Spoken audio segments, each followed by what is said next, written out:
At the end of Parshas Vayeshev, Yosef begins to develop his reputation as the interpreter of dreams. And because he does so successfully, eventually his career would take off as an interpreter of dreams.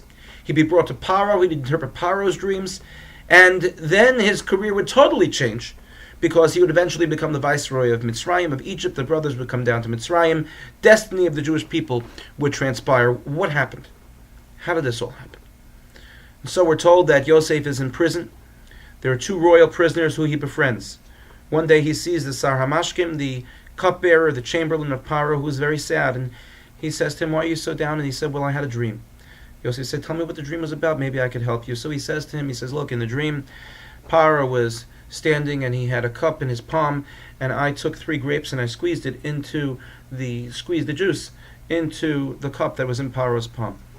So Yosef says to him, "Look, I've got some good news for you. In 3 days, you are going to be restored to your position." And the Sar HaMashkim is elated. He says, "Wow, that means I'm going to go back to being where I was, and I'll forget about the prison. Things will be better. That's fantastic." So the Sar HaOfim on the other side of the room, the baker, hears what Yosef said, how the Sar HaMashkim is now excited about his future, and he says, "Maybe he can help me too." So Yosef says, "Well, what was your dream?" And the Sar HaOfim explains to him, he says, "Look, in my dream I had 3 baskets that were on top of my head, filled with baked goods, filled with produce, and there were birds eating from the baskets." So Yosef says, "Unfortunately, I don't have good news for you. 3 days from now, Paro is going to hang you, and the birds are going to eat from you."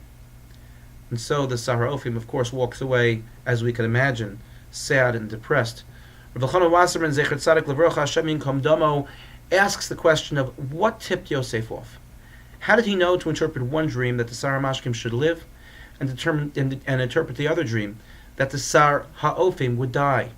What was it in their stories? And he explains as follows. The Sar HaMashkim was active. In the Sar HaMashkim's dream, in the cupbearer, the chamberlain's dream, he was actively squeezing grapes into the cup that was in Paro's palm. Whereas when it came to the Sar HaOfim, when it came to the baker was just simply standing, lifeless, inactive. And the baskets were on top of him, but he didn't have to do anything. And so Rav Elchanan explains that Yosef understood that life is being active, that a person who is alive has to be active on various different levels in order to make sure that they are healthy and that they are able to accomplish and fulfill. If a person is not active, a person is inactive, they can't move for a prolonged period of time, that shows that that individual is missing out on something. Missing out on really being able to experience and be able to live life. And so Yosef sees the Sar HaMashkim and sees the Sar HaOfim and explains to them what their future is based on the activity that he understands from their dreams. This is a lesson Rav Elchanan explains to our lives. How many times do we hear stories of doctors who say to people, as they get older, you have to remain active. They say to people who are recovering from an injury or from surgery or from an illness, you have to be active. Years ago, a person would recuperate just by laying in bed.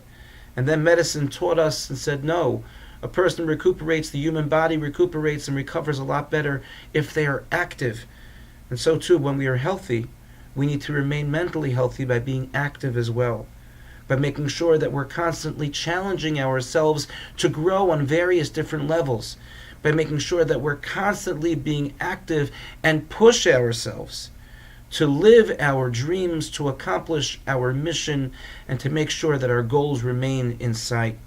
If we remain active, then we will ensure that the dreams that we have for our lives will be dreams that will be within reality, that we will be able to attain them, and we will continue to be able to dream new dreams, eventually be able to aspire to those as well, and remain active and healthy today, tomorrow, and in the future. Thank you for listening, and have a good Shabbos.